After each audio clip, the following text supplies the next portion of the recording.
welcome our witnesses to provide testimony on HJ Res 14, providing for congressional disapproval of the rules submitted by the Environmental Protection Agency relating to oil and natural gas sector. We have Representative Peters and Representative Carter. I want to welcome you both. I now recognize the gentleman from California, Mr. Peters. Anything you've brought in writing you can submit for the record, but the floor is yours. Is your mic on? Yeah, okay.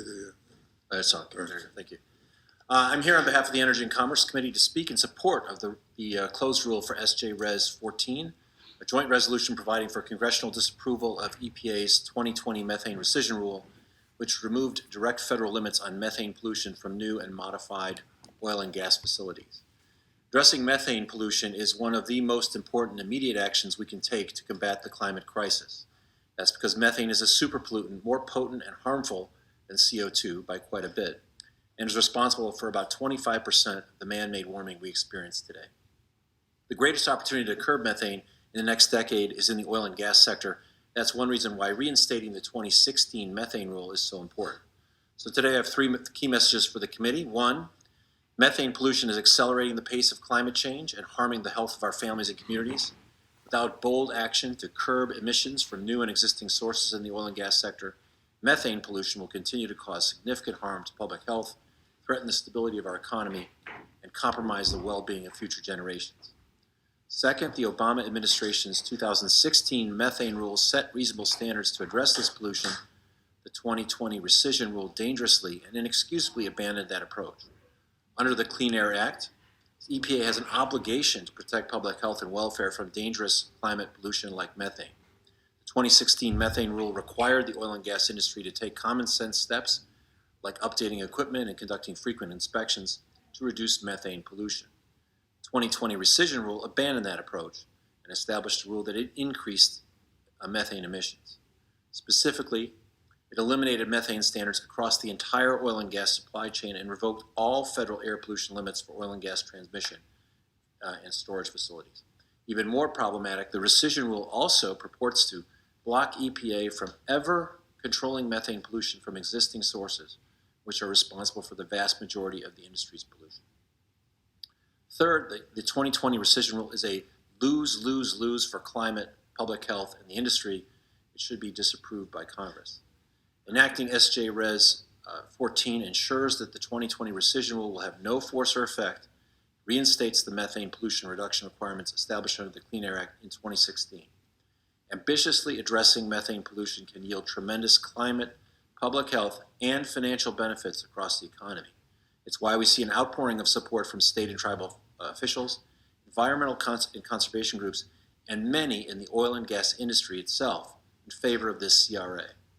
Simply put, this week, we in Congress can soundly reject one of the most irresponsible environmental rollbacks of the prior administration, maybe any administration, restore robust methane pollution standards, and clear a path for stronger protections in the future.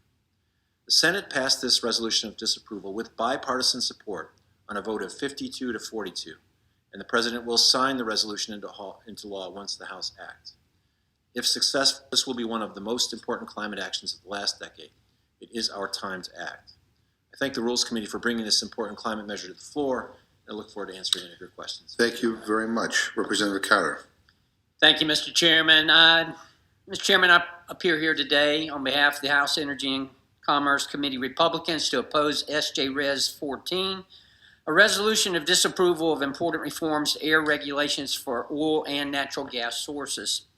SJ Res 14 has nothing to do with methane emissions or climate change. It's simply a partisan attempt to undo regulations issued by the Trump administration to clear the way for more aggressive mandates. In 2020, EPA issued two final rules to make it simpler and less burdensome to comply with their regulations for oil and natural gas sources. Combined, these rules were estimated to yield net benefits of up to $850 million by 2030. EPA's 2020 final rules corrected course by aligning with the requirements Congress established under the Clean Air Act and by relieving industry and consumers of burdensome overregulation.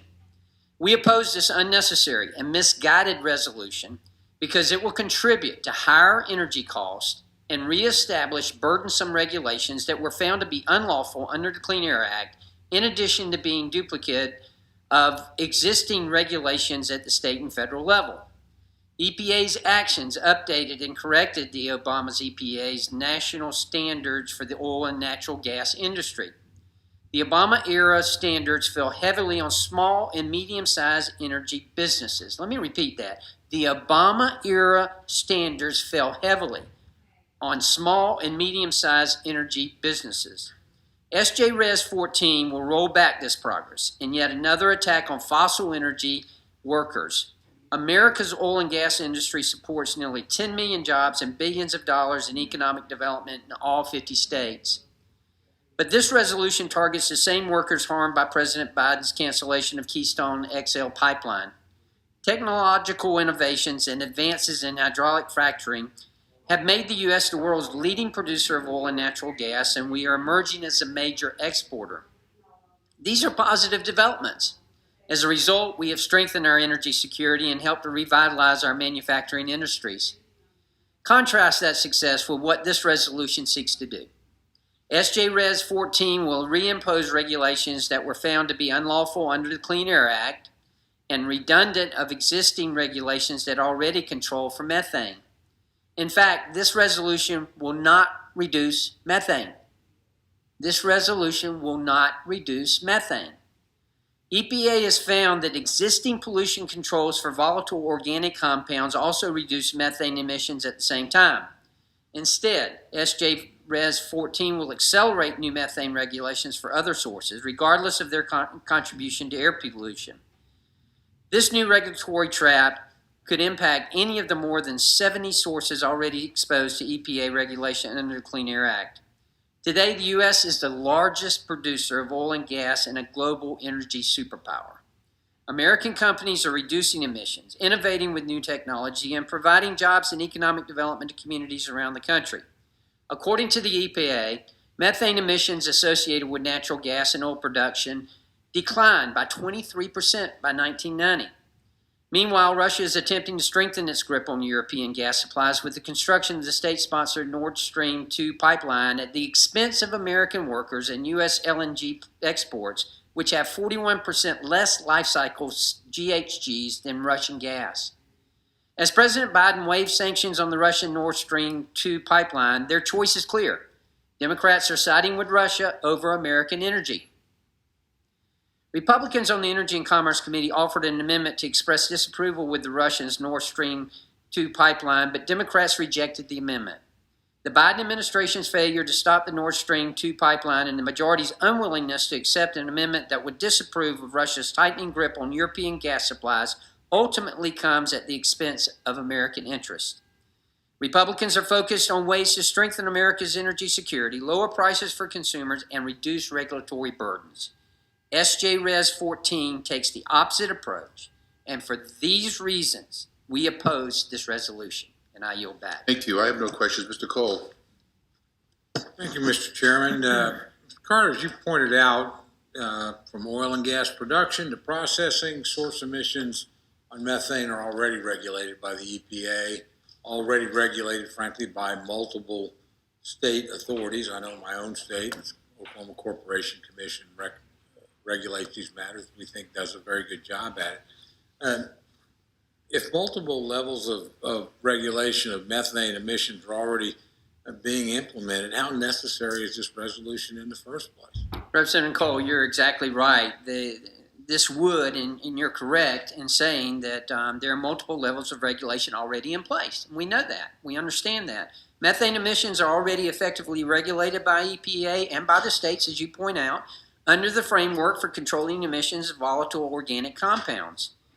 EPA found that required volatile organic compounds pollution controls also reduce methane emissions at the same time, making clear that separate regulation of methane established no additional health protections and is thus unnecessary. Well, during the markup of this legislation on June 10th, I understand that Representative Armstrong, North Dakota, highlighted that many of the larger oil companies that submitted letters of support for this resolution are European or internationally based companies. meaning that most of their production would not be impacted by these regulations at all. Meanwhile, the smaller, independently owned American companies have not expressed result due to the duplicative nature, and they're the ones most at risk. So again, given that, aren't we effectively undermining our own energy independence and assisting other companies and countries that aren't operating by the same rule? Absolutely, there's no question about that, and that's what's so frustrating about this administration's approach to energy. I mean, I recognize that many of you aren't as old as I am, but I can still remember the late 70s. Unfortunately, some of us are. Some of older them than you are, yes, but for those of you who don't I could name remember, names, but I won't. yeah, I understand. You can't remember the late 70s. Well, my point is this. Look, we recognized, I've always said there's a difference in knowing something and recognizing something and realizing it. We knew back in that time that we were too dependent on the Middle East for our energy needs. We knew that we needed to get energy independence. We realized it in the late 70s, and we did that. We achieved energy independence, but this administration seems to be intent on destroying that. This is going to hurt American competitiveness. It put unnecessary regulations on an industry that's already made significant progress in reducing their own emissions. I have to tell you that I'm proud of what the oil and gas sector in the United States has done. I mean, you talk about climate change, and I serve on the Select Committee for Climate Change. Do you not realize that the United States of America, over the last decade, has decreased our carbon emissions more than the next 12 countries combined, while growing our economy? And a lot of that has to do with the progress that's been made in the oil and gas industry. So you're absolutely right. It would harm our competitiveness. Last question, and to me this is an important issue because I think a lot of the regulatory thrust of the administration is more theology than science, frankly. But in a statement of administration policy that was released on the resolution in the Senate, the Biden administration stated that this CRA, quote, will clear the way for EPA to evaluate opportunities to promulgate even stronger standards under its auspices. So if the resolution were to pass, what other sectors of American industry would be impacted by burdensome resolutions?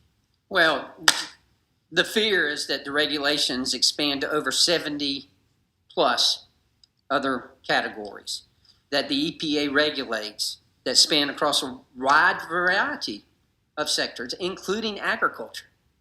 Look, the American farmer feeds the world. We need to recognize that. We need to recognize, and I get so frustrated with this because forestry and agriculture are not part of the problem with climate change. They're part of the solution. We need to recognize that. We are putting more pressure on them by doing this. We are penalizing them even more. We need to wake up and recognize what's going on here. This would have serious repercussions for Americans, no question about it. Thank you. Yield back, Mr. Chair. Thank you, Ms. Torres. I support this resolution. I think all we have to do is look back to the Trump administration and how irresponsibly the emission standards were gutted during that time. With that, Mr. Chairman, to ask for more inspections and to ask for some basic standards isn't too much of an ask, and I support this resolution. I yield back. Thank you, Dr. Burgess. Thank you, Mr. Chairman, and I would just reiterate what has been made by Mr. Cole and Mr. Carter, that there are abundant standards with which companies are required to comply each and every day. And it's also interesting that when I came to Congress in 2003, the country was running out of natural gas. I don't know if people remember that or not. We were tasked with figuring out ways to import gas from the North Sea because our chemistry manufacturers didn't have enough natural gas as feedstock. Our farmers didn't have enough natural gas to create the fertilizer products that they required. And then things changed. They changed in a relatively short period of time, and was hydraulic fracturing and, again, policies that came through the Energy and Commerce Committee that allowed for natural gas abundance. And that, in turn, has led to the replacement of many coal-fired facilities with natural gas facilities, and that has resulted in a reduced carbon burden every year, year over year, since 2005.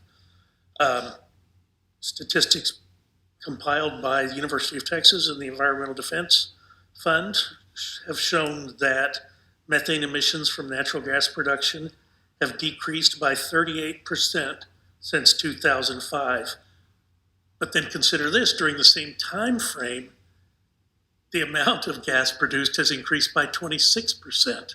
So you would have anticipated that methane emissions would likewise have risen, but during that same time frame, they have fallen dramatically because of those state and tribal regulations that are already in existence.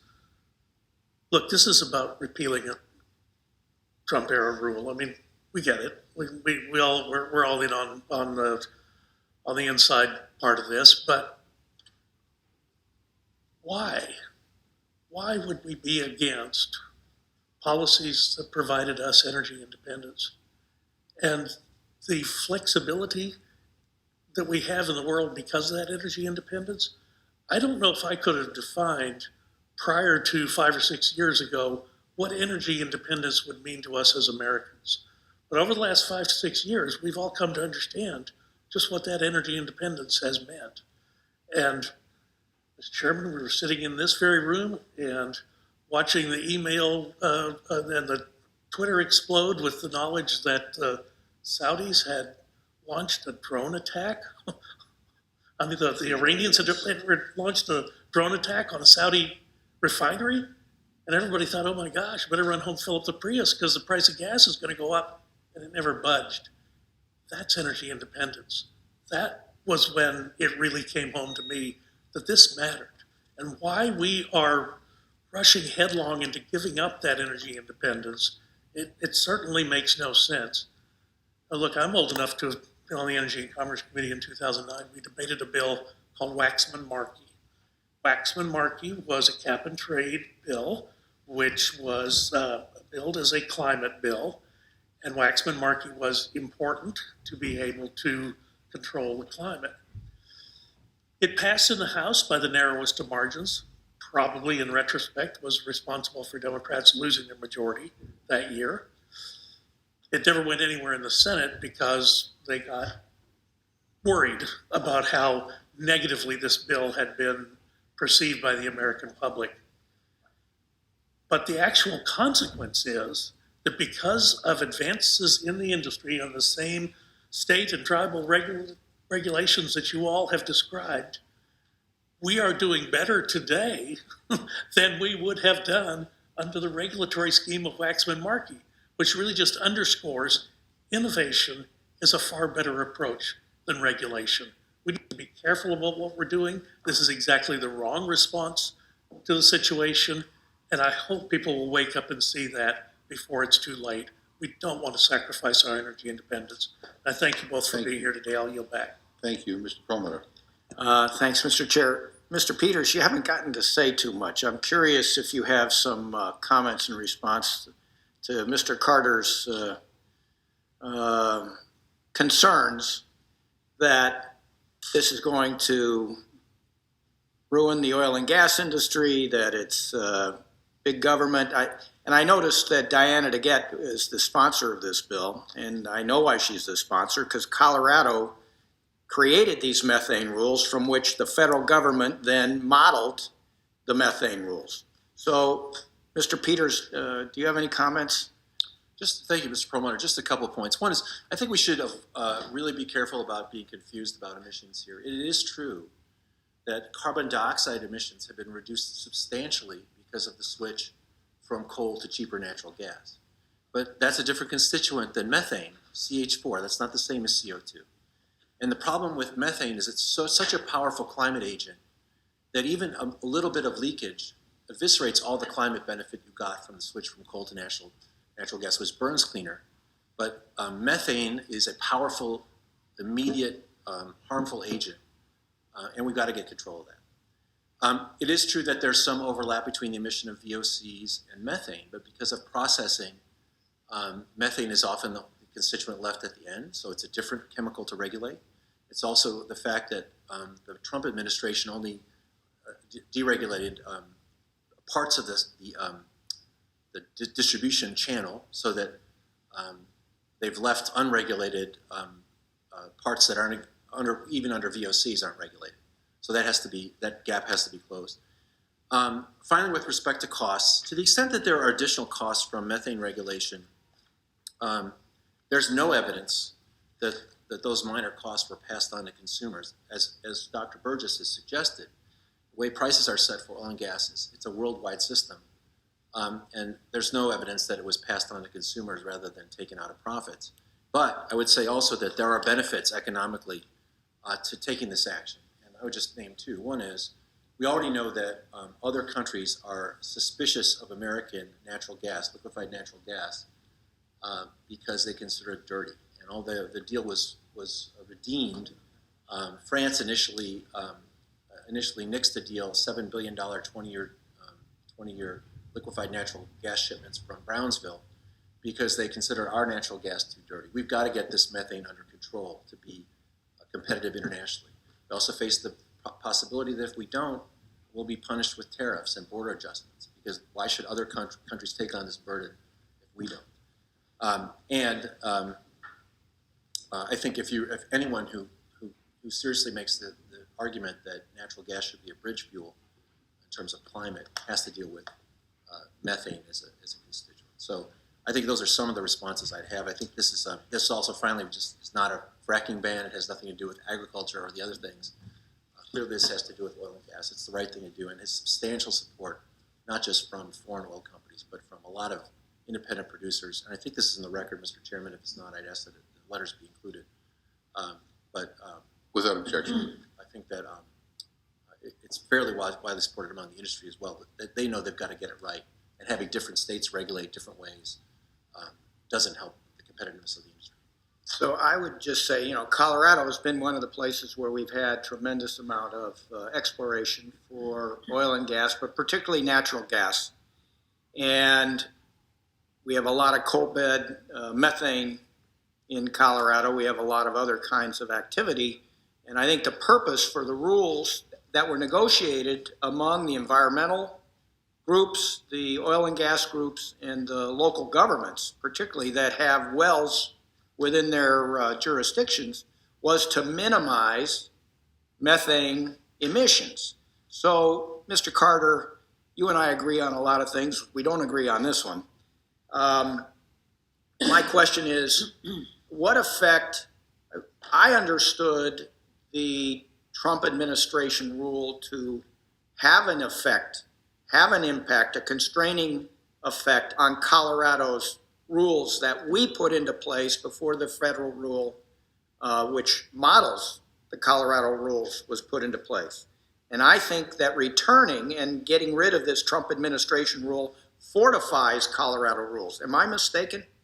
I'm not familiar with Colorado's rules. They're virtually the same as the federal rules, because we were the first ones to do these methane emission rules. It was negotiated by Governor, now Senator Hickenlooper, along with all of the oil and gas companies and with the environmental community. Okay, I'm not following you then. If My they're question, in place in Colorado, so my question is, when the Trump administration rule went into place, it limited Colorado's rules. We're going back to where we want to be under what were the Obama rules for methane emissions.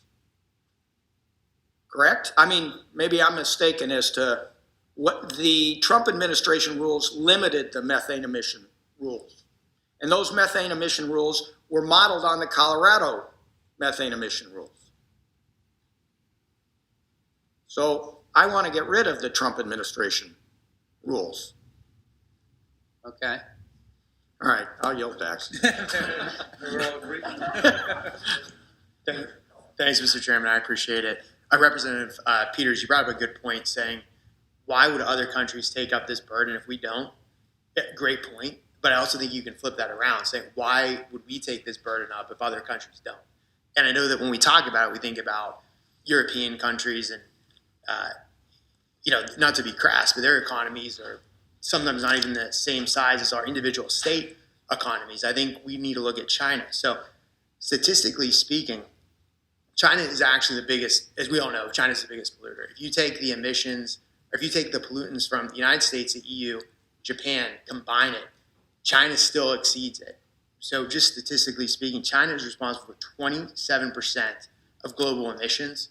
Admittedly, the United States is second, but we're a very distant second, 11%. And as Ranking Member Carter said, or as Representative Carter said, we're drastically reducing that amount. So Representative Carter, with that, do you have any points on why we would take this burden up and burden our economy if China is going to continue to actually increase their emissions? Well, that's a great point, and that's one of the frustrating points. It seems like, during this whole discussion about climate change, we all recognize that if the United States of America were to go to zero emissions, we still don't address the global problem. This is a global problem.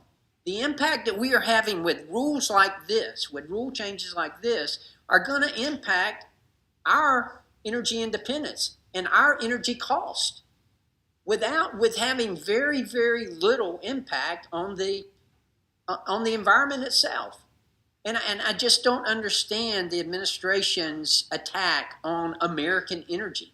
What we've achieved in America, becoming now an exporter of energy, folks, we ought to be beating our chest. This is great, what we've done here. And what we've done for the environment, this is even better. I mean, we've been I serve on the environmental subcommittee as well as the select committee on climate change. And we hear about coal plants in China, and they say, well, we ask them, why don't you use the scrubbers? They said, we do. Why don't you install the scrubbers? They said, we do. They just don't use them. That makes no sense whatsoever. And yet how are we reacting to this? We're reacting to this by putting more regulations on small and medium-sized companies. They're going to increase the price to consumers here in America on energy. I just don't get it at all. Yeah, I think I don't want to focus too much on coal, but there's actually an argument that we're better burning the coal here rather than mining it here, shipping it to other countries where they don't have the environmental standards. Where if we actually mine our coal here, burn the coal here with our scrubbers, it's in totality better for the environment. But I don't want to get distracted. You were talking about consumer prices.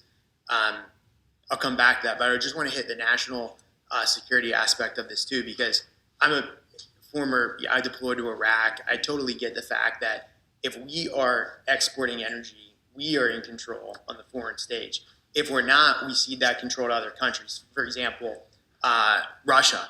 From my understanding, Representative Duncan had an amendment basically saying that we should not have that we should not have been behind the pipeline from Russia to Germany. Can you explain what happened in committee and also put it in context with how we're trying to greenlight that, but we actually shut down, not we, but Biden on literally his first day in office canceled the Keystone XL pipeline. Do you just want to discuss that? Glad to. Again, I don't understand how the United States can support a project like Nord Stream 2 and yet do away with a project like the Keystone XL pipeline. And I go back to what former Secretary of State Mike Pompeo says. And he gives the example. He said, when I was negotiating around the world, knowing that we had energy dominance was such a big advantage for us here in America. I mean, it was something that he was able to take with him all across the world when he was negotiating. And it was a powerful, powerful tool. Who was it? Teddy Roosevelt that said, walk softly and carry a big stick? We got a big stick, but we're doing away with it. We're giving it away. While other countries are not abiding whatsoever. Doesn't make any sense at all to me. This is something we ought to be together on. Look, I get it. I get climate change. I represent the entire coast of Georgia. I've seen the impact that sea level rises has had. on our coast, and I understand that. Now, I will disagree on how much of that is man-made, but I do acknowledge that some of it is, and that we can do a number of things. I've always said we have to have adaptation, mitigation, and innovation. All of those things are extremely important when we're talking about addressing climate change. But the policies, it's about the policy, and the policies I just don't get. So I want to get back to the consumer prices that you mentioned before. Yeah, I don't think people realize it, but when you have cheap, abundant natural gas, for example, people are paying less money for everything. So just in Pennsylvania, for example, your average family is saving about $1,200 a year because we have this natural gas boom in southwestern Pennsylvania. If we have this regulation, what kind of impact will it have on the price of energy for consumers? In my mind, it's going to have a significant impact. It's going to increase the price of energy. And who's that going to impact the most? The lower income. Lower income people are going to feel this more so than any other class. We need to keep that in mind whenever we're talking. Look, folks, this is important stuff, folks. These policies impact people. They have a direct impact on people's lives. We need to understand that. And can you also expand upon the fact that this isn't just about energy? Because I often feel like when we talk about natural gas, when we talk about oil, for example, we just focus on energy. But you could have an energy sector that's completely reliable or completely fueled by by clean energy. Okay, you can just say, seed for the argument, we could say we could have everything powered by windmills and windmills and you name it. But at the end of the day, we still need the petrochemicals for manufacturing. Is that Absolutely. Not only manufacturing, but I found it interesting. I can't remember exactly where I was testifying, but petroleum products are even used in surgical masks. What, we're going to do away with all petroleum products? We're going to do away with surgical masks? I mean, we need to stop for just a second and think about just how far-reaching this is. I mean, you can't even make some pharmaceuticals without petrochemicals. Oh, no question about it. As a former pharmacist. Sure. I'm currently a pharmacist. I'm not giving that up for this gig. I understand. And don't tell Dr. Burgess, but I'm also currently a lawyer as well. And I'm licensed as well. So, Representative Carter, just the key takeaway from your testimony that I'm taking away is that it's a false choice thinking that if we have this regulation that we're going to basically that we can reduce regulation and reduce emissions, and that we can improve the economy. This is a false choice that we're being presented. And if the past few years have taught us anything, we can see a reduction in emission and a growing economy. Do you want to expand upon that? Absolutely. I couldn't agree with that more. And, I would also submit that, again, the energy sector, the energy companies in this country have done yeoman's work in cleaning it up. I mean, look at what's happening now. It's helped our economy. I have a plant in my district, Elba Island, that at one time was an LNG import plant. It's converted now to an LNG export plant. That's what we want. That's what we want in this country. So, absolutely, I'm proud of what the private sector has done without the heavy hand of government having to tell them what they have to do. Thank you. I yield back. Thank you. And thank you for acknowledging that climate change is real. Because unfortunately there are a lot of people in your party who won't even acknowledge that. And the previous president himself, when pushed on these issues on a number of occasions, had a tough time acknowledging that. And I just want to say one thing. We've made some advancements in terms of environmental protection over the years, but if anybody thinks that if we didn't have the Clean Air Act or Clean Water Act, that somehow we just relied on these energy companies to do the right thing, that we would have made any progress, I beg to differ with you on that. Mr. Raskin. Mr. Chairman, thank you. I was going to start at the exact same place. I wanted to thank Mr. Carter also for his comments acknowledging the reality of climate change. And I want to just take it one step further maybe start with you, Mr. Peters, and come back to Mr. Carter. Are we in a climate emergency? Absolutely. And what are the signs of us being in a climate emergency? Well, I could tell you, speak from the perspective of California specifically, we're in extended drought. We are facing sea level rise. We're facing more intense wildfires, which are both a product of climate change and now a driver of climate change with the production of black carbon.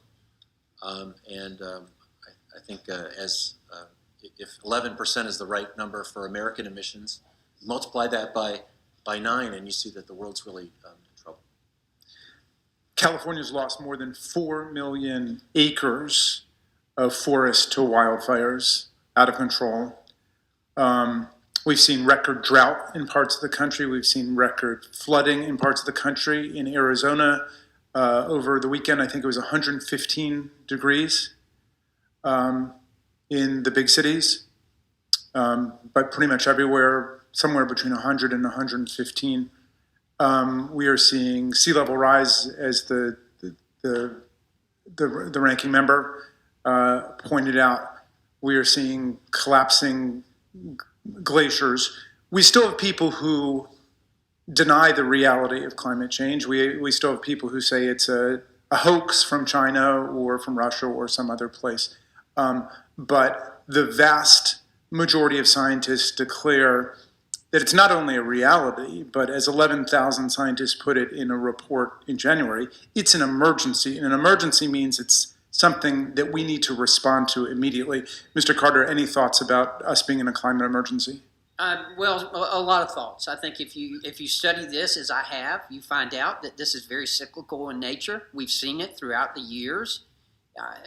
One of the things that you mentioned about California, about the flooding, about the fires, well, let's be honest with this now. I acknowledge that you're correct that those things are happening, but there are other reasons that they're happening, not just climate change. It seems to be the recipe of the day these days that anything that happens is because of climate change. Well, that's not necessarily the case. The only thing I will tell you is this. I have never referred to this select committee as a select committee on climate crisis. I refer to it as a select committee on climate change. So no, I don't consider it to be a crisis. I think it's cyclical. I think we can have an impact. We have a responsibility. We do have a responsibility to address some of the things that are happening with our climate. Okay, that's clarifying. Thank you. So, Mr. Chairman, let me ask you, do we have to choose between addressing the calamitous consequences of climate change and energy independence? That's me. Yeah. Well, absolutely not. I think, there's been a lot of confusion. I don't want to say that it's intentional about suggesting we're trying to get rid of the energy industry. That's not the case at all. I think in many respects, for us to be competitive in the energy industry, because if trade with Europe is important to us, we're going to have to take care of this kind of thing. Also, I would say, too, that while dealing with climate change is a science project, it's not a jobs program. It will create a lot of jobs. And in fact, if I might just say that the methane mitigation industry, which provides services and equipment to detect, fix, and prevent leaks, has nearly doubled in size since 2017. Mostly small businesses, 65% of job types with annual salaries ranging from $37,000 to $140,000. It's poised for growth. And so there can be benefits from this as well. And I'm not here to defend China.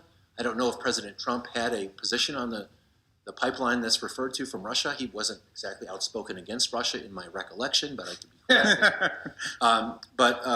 But there are economic reasons to do this, to protect our industry.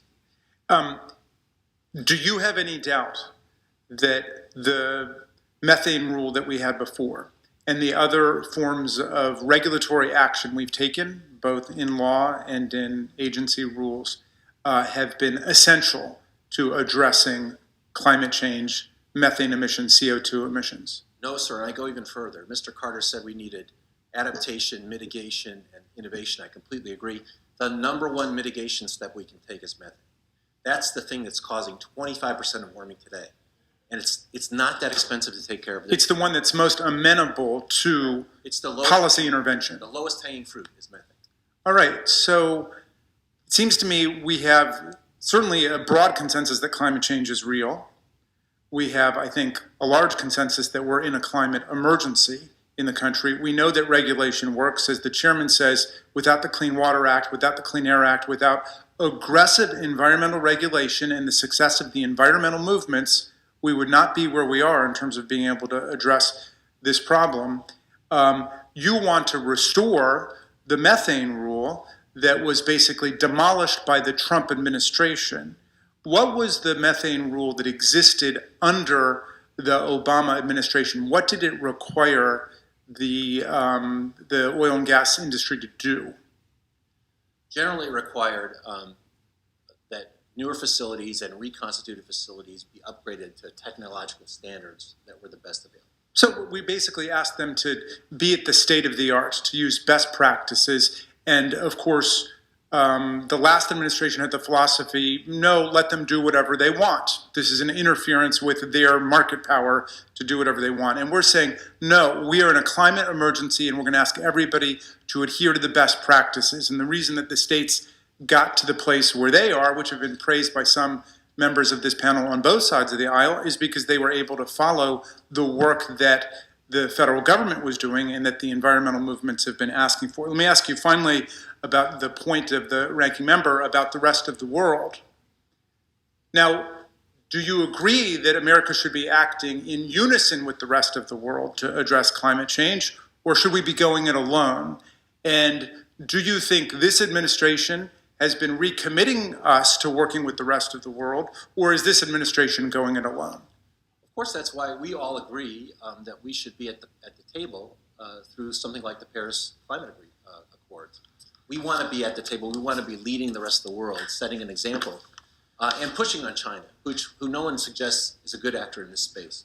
And the only way we can do that is through international engagement and leadership, which has been the history of America and has been what the rest of the world has counted on us for. And that's why it's a great thing that we got back into the Paris Climate Accords instead of giving our finger to the rest of the world and trying to create a race to the bottom. I yield back to you, Mr. Chairman. Thank you. Ms. Fishbach. Mr. Chair, I just have a real, well, hopefully, maybe a quick question, maybe not, but Congressman Carter, you mentioned earlier that what we do here has an effect on people, has an effect on businesses. And I'm very concerned about those small and medium-sized businesses. And I was wondering if you could talk a little bit more, because we regulate from the federal level, and this affects small businesses in my district. And I just think that we should maybe be focused on that and talking about how this is going to affect the real people. Well, there's no question about it. And you know, I just can't help but have to comment on this idea that we're going it alone. Again, it just appears to me, Mr. Chairman, the only thing we're doing here is this was a Trump decision and we're going to reverse it. For no other reason, except it was a Trump decision and we're going to reverse it. Just like what seems to be the majority of all the legislation that we're seeing this year in this session. And you have to admit, there were some good things that were done during that administration. I think there were a lot of good things that were done during that administration. We, after all, did achieve energy independence in this country, and now we want to do away with it. But the impact that you mentioned, that it's going to have the medium and small size businesses, you know, it's not going to impact the larger size businesses. We know that. They're going to be able to absorb it. We've seen that all throughout our economy. We see that, and we talk about all these rules and regulations we're going to put on the big tech. It's not going to impact them. They'll absorb it. It's going to impact those smaller companies. That's what's going to happen here. And these unnecessary regulations are going to make our energy sector less competitive. We talk about being competitive in the world. Well, these kind of policies are going to make us less competitive. That's what is so baffling here. Cheap energy, affordable energy. Who is it most important to? It's most important to the lower class. Most important to the middle class. Let's face it, we know that the upper class can afford whatever price they need to pay. But lower class people, they're the ones who are going to suffer. When we do away with competition, we increase prices. And when we increase prices, we're going to increase the burden on those people in the lower class especially. I appreciate that, Congressman Carter, and I do, I am due on the floor, so I'm going to slip out, but I do want to yield to Congressman Reschenthaler. He had a few more things, and I guess it's I wanna his day. hold my breath. It's his day to shine, so. Well, thank you, and I promised that I would yield to Dr. Burgess, so I'm not sure how this works, but Do you want me just to yield? Yield you to want to yield Dr. Burgess, to yeah. Dr. Burgess, and he can yield to me. You can skip over. Oh, come yeah. on, Mr. Perlmutter. What? Thanks. Buddy, thank you, Mr. Carter, thank you for being here. It came up, I guess one of the concerns is not just rolling back this regulation, but then what happens next? Are there new regulations that are teed up and waiting in the wings? And I know it came up during the hearings and markup that although the current administration, when they were running, assured everyone that they were not going to enact a fracking ban, that this could be the initiation down the road to ban this type of activity. Do you share those concerns? Absolutely. I think this is just the tip of the iceberg. I mean, let's face it. That's exactly what it is. What we're going to see is the use of resolutions like this to clear the way for other sources without establishing that a pollutant significantly contributes to harmful air pollution as a predicate for new regulations. EPA has jurisdiction over 70 plus source categories that span the entire range of American industry. We need to keep that in mind. That needs to be something in our thought process. There's no question about that. I couldn't agree more. This is just the tip of the iceberg here. Well, and of course, the logical conclusion of a fracking ban, the person who most benefits from that is Vladimir Putin and the Russian oil and gas industry. And I just leave you with that thought. Thank you for being here today. Thank you. Back to Mr. Thank you, Dr. Burgess. I appreciate it. Just Oh, we'll go back to you? Okay. yeah, thanks.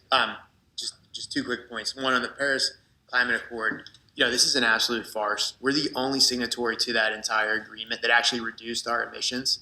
That is never reported, but that is true. Additionally, the biggest polluter, as I said, China, biggest polluter by far. Like I said, if you add up the entire United States, the entire EU, and Japan, China still pollutes more than that. And again, we're reducing our emissions. But back to the point of the agreement, China doesn't need to even start to reduce until 2030. That entire agreement is an absolute joke, and everybody knows it, except the American left.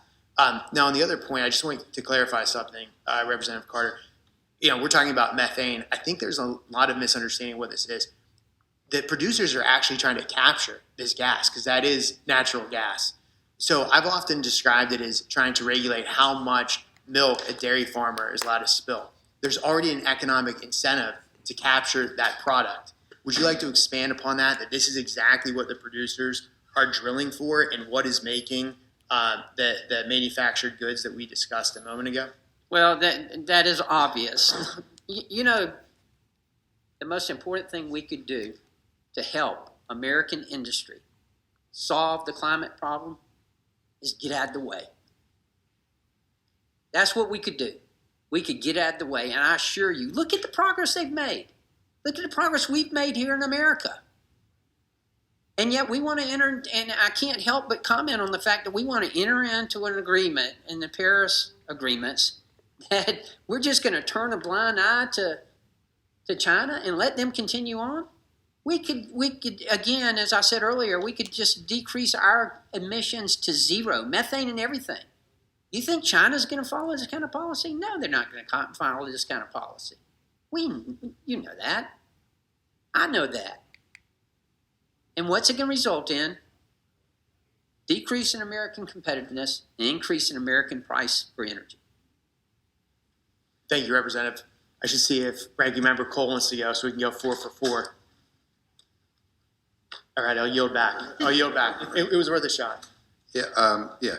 Let me just say one thing here, one observation. We have gotten away. We have gotten out of the way for too long, and we are now at a point where it is a crisis, whether people want to accept that fact or not. And at some point, you know, in the not too distant future, when we're all gone, the history books will be written, and they're going to look back at this moment, whether we did anything. And I mean, what we're arguing about here today, in the scheme of what needs to be done, is so minor, and yet we're fighting over it like it's this big, gigantic deal. When what we need to do to combat the climate crisis is so much more. I worry that we're not up to the task, that we're not going to do what is necessary. And so, you know, Mr. Carter, I paid you a compliment in the beginning for acknowledging climate change. I think I might want to withdraw it a little bit because I don't think we are on the same wavelength here. I think this is a Too crisis. bad, Mr. Chairman, it's already in the record. I know. This is a crisis. It is a big crisis. We're running out of time. We're going to get to the point where it's too late. And the notion that if we just sit back and let the oil and gas industry just do their thing, that they will solve this crisis. God, I just can't believe we're even having this discussion. And even we're just on two different. We look at this from two different vantage points. I mean, I do think it's a crisis, and I think to not admit it's a crisis at this point is to ignore the science, and to see what's happening all around us. Our coastal areas are being eroded. We see I can go on and on and on. But anyway, Ms. Scanlon. Thank you, Mr. Chairman. I have to say I'm not a fan of a strategy of seeing if we can out-pollute China is going to get us out of this crisis. Mr. Peters, we had some questions about how reinstating the prior methane rules, which required best practices to reduce methane, how that would impact negatively small businesses. How about how those rules will impact all Americans, my constituents, your constituents, as well as small businesses long range? Aren't there costs to failing to address this? Of course there are. There are costs to inaction on climate change, and I think people often assume when they make their arguments that we can just keep things the way they are, the costs will stay the same. Of course, we know that costs of climate change will be very large, and this part of what we're working against is trying to get ahead of that. And again, just to push back a little bit on the chairman, who I generally agree with, this is the most important single thing we can do today: methane. We could decarbonize. We have more time to decarbonize, but this is the warming curve. Methane is the main short-lived climate pollutant that's driving it. So this is really crucial and a really critical first step. And I think also, as I've explained, there are economic benefits in terms of trade and job creation that we would get back from it as well. Thank you. And I think, it's great that we've got agreement with the Senate that we need to overturn this rule, but we can't forget about the nearly 100 environmental protections that have been rolled back in other areas, and we have to ask what's the purpose of those rules and who benefits from them, who benefits from dirty air, dirty water, more methane, mercury, coal ash, and mine tailings. I would argue that it's the worst form of corporate welfare, and we need to do better. With that, I yield back. Thank you. I think Mr. Carter's giving me the signal that he needs to leave. Does anybody object to him leaving? You can go. Thank you, Mr. Chairman. I look forward to a big victory from this. Thank you. Mr. Morelli.